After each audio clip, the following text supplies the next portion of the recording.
Здравейте, вие сте с Starbox точно в събота в 11 часа. Аз съм Вяра и днес ще ви представям много изпълнители. Оказва се, че напоследък излизат все нови и нови парчета. Кои ще видим днес? Вижте сега.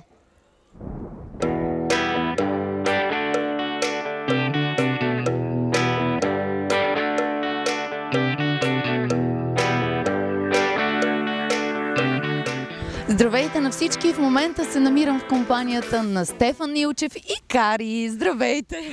Здравей, Вяра! И здравейте и вие пред телевизорите. Ние сме се събрали с Стефан, за да си поговорим за новият му сингъл. Също така знам, че си пътувал наскоро, пък и за новия член от семейството ти. Песента се казва Продължавам. Музиката е на Веско Калчев, текстът е на Дана Иванова. Не искам да разказвам нищо за клипа. Всеки, който гледа, искам да мине през него самата. Няма история точно, нали, да каже сега това трябва да гледате в клипа, това се случва в клипа. Не, напротив. Всъщност ти чу музиката, вдъхнови се. По какъв начин се случи? Аз съм от изпълнителите, които не смятат, че с две песни вече има всички изграден стил. И затова обичам да експериментирам и това е наистина нова песен за мен, въобще като стил и като начин на пеене дори. Човек не може да избяга от гласа си това, което е, но като цяло песента има доста по-рок звучене, което за мен е малко по-нетипично, но пък вече от отзивите хората ми казват и всички, които са е чули до сега, че ми отива. От спомени не ме боли и за грешките платил съм си. Наистина аз не пея песни само на Иванова. Това, че гласа ми прилича, това за мен е смисъл, това е нещо, което ме отличава в крайна сметка от останалите изпълнители в България и не само. Но това, че пее песните на Марая Кери, явно не ги вълнува толкова много хората и то не е в променени тоналности. И не знам, аз се радвам, че имам способността и възможността да ги пея.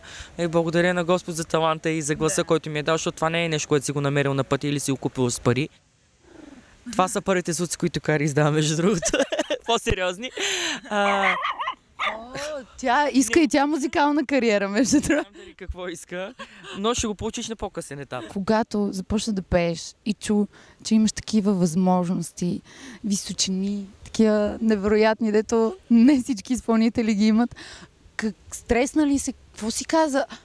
Верно ли мога това да го пея? Какво става? Какво се случи? Знаеш ли, че аз първите спомени въобще за пеене са на един еднокасетъчен касетофон в Бургас. И аз опъвах антената, мислейки, че това е микрофон и се изживях. Нали? Това беше песента на Сам Браун Стоп.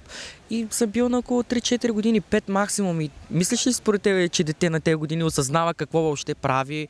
И докато дойде момента, в който майка ми пое инициативата и чу, че имам музикални някакви данни въобще певчески, защото аз в крайна сметка никой не се представя, че ще стана певец, да бъда откровенно искрен. Искрен ставам заболекар. Тогава усетих, че музиката е нещо, с което искам аз да се занимавам. Първия ми допир, първи песни, не съм познавал нотите тогава, учих главно по слух и се радвам, че наистина съм започнал в хор, защото тогава пък много ти се оформя хармоничния слух. Нали? Свикваш да слушаш не само себе си и хората около теб, които пеят. Тръгнах на уроци по солфеж и да доста по-късен етап вече бях 10-ти клас, реших, че искам да се занимавам с пеене. Добре, кажи ми, друго ми е интересно нещо. При момчетата в тинейджърската възраст, пубертета като израстват, това за зрителите не знам дали е ясно, обаче го самотира.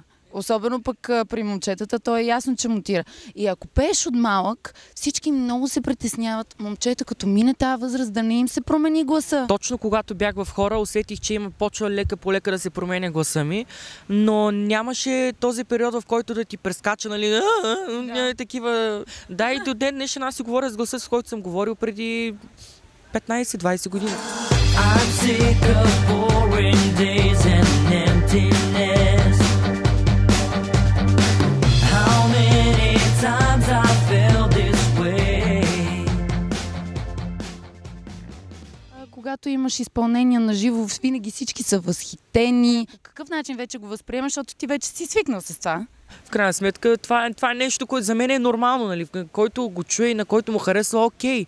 Радвам се, че е така, но аз не мисля, че съм най-невероятно талантливия, не знам какви височини. Аз не лежа на това нещо. Благодарен съм единствено, нали, на ония отгоре и на майка ми и на баща ми, че са ме създали такъв. И в крайна сметка работата е нещо, което трябва да определя един изпълнител и да работиш с гласа си и да продължаваш да се развиваш.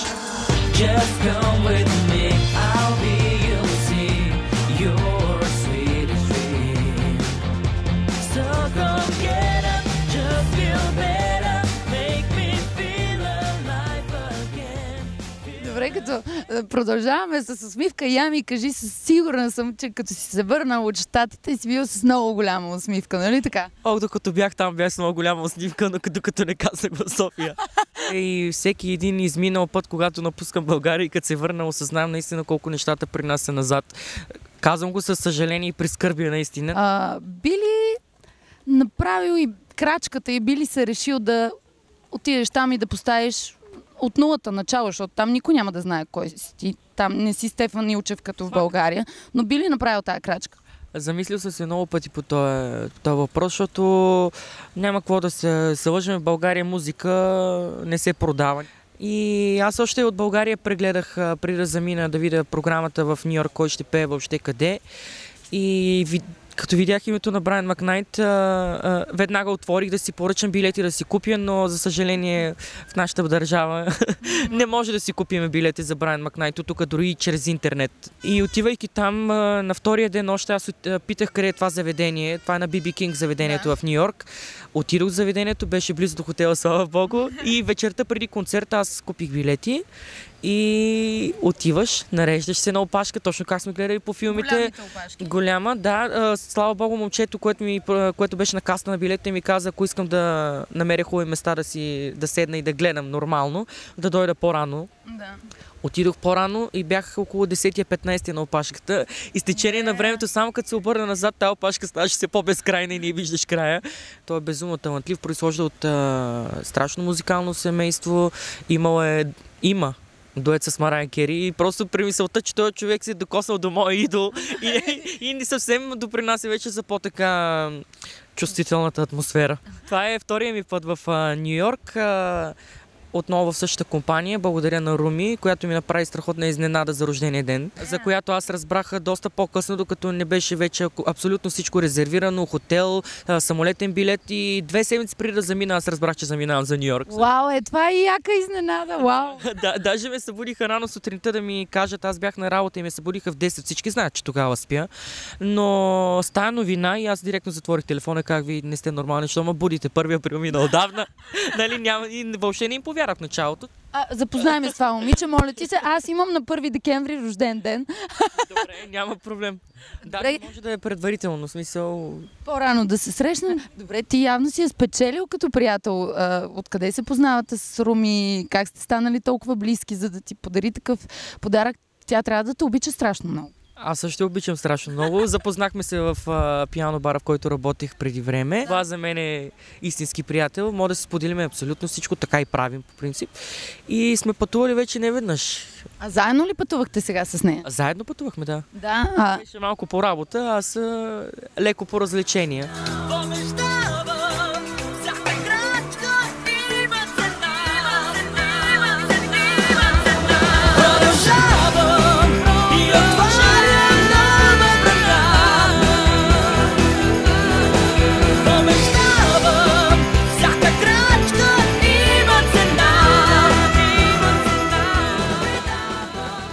Творят адски много и аз го виждам, аз го усещам, аз се срещам с изпълнители всеки ден.